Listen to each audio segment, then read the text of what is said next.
Assalaamu calaykum. Magacaygu waa Dr. Darajo. Asxaabtayday ku soo dhowaada channel-kayga. Maanta waxaan ka hadli doonaa xumad dhawaan dillaacday oo dad badan ku soo badanaysa, gaar ahaan xilliyada isbeddelka cimilada. Dad badan ayaa isweydiinaya, maxaa xumaddan keenaya? Ma fayras baa keenaya? Ma duumaa keenaysa mise kaneeco? Ma bakteeriya keenaysa? Haddaba casharkan waxaan ku sharixi doonaa waa maxay xumaddu, inay xumad isla fahanno, sababta keenta xumadda, calaamadda lagu garto, sida guriga lagula tacaalayo, iyo goorta la tegayo cisbitaalka. Haddaba haddii aad ka faa'iidaysatay, fadlan subscribe-ka ii saar si aad u hesho casharro caafimaad oo joogto ah. Haddaba haddaynu soo qaadanno oo aynu ku horrayno, waa maxay xumaddu? Xumaddu waa marka heerkulka jidhku uu ka bato 37.5 ilaa 38. Haddaba caadi ahaan, jidhku waxa uu leeyahay heerkul u dhexeeya 36.5 ilaa 37.5. Haddaba marka fayraska ama bakteeriyada jidhku gasho nidaamka difaaca ee jidhka ee afka qalaad lagu yidhaahdo immunity system-ka ayaa kiciya heerkulka jidhka si uu ula tacaalo caabuqa. Sidaa darteed, xumaddu waa difaac jidhka ka imanaya ma aha cudur laftii. Haddaba xilligan xumadda badan waxaa keena fayras ama viral infection-ka, hargabka, qufaca, cunaha xanuun, murqo xanuun. Fayrasyadu antibiyootig kuma bogsadaan badanaa. Qofku markuu fayras ku dhaco, antibiyootig waxa kuma bogsado. Haddaba duumada ama kaneecada, qandho kacsan oo soo noqnoqonaysa, qabow ama gariir, dhidid badan, madax xanuun. Badanaa duumadu waxay u baahan tahay baadhitaan iyo daawooyin gaar ah.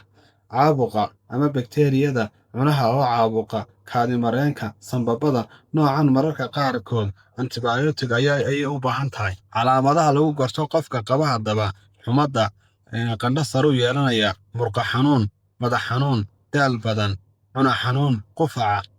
Mararka qaarkood matag ama shuban ayuu qofku yeelanayaa. Haddaba carruurta markay qandhada badan hayso, maxaa lagu garan karaa?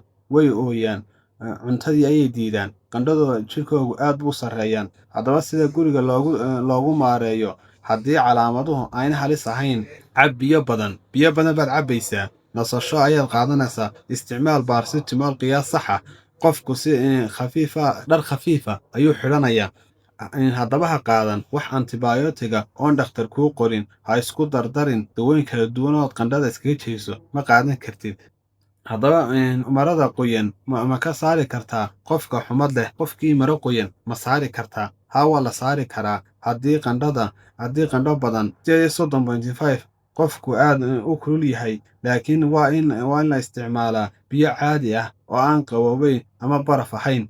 Qofkii biyo caadi ah u isticmaalaysaa. Marada haddaba waxaad u saaraysaa fooda hore, kilinkilooyinka ama gacmaha dhexdooda iyo qoorta. Ku celceli muddo dhan 10 ilaa 15 daqiiqo. Tani waxay kaa caawin kartaa in jidhku si tartiib ah u qaboobo. Haddaba waxaad xasuusnaataa, marada qoyani waa kaabis un.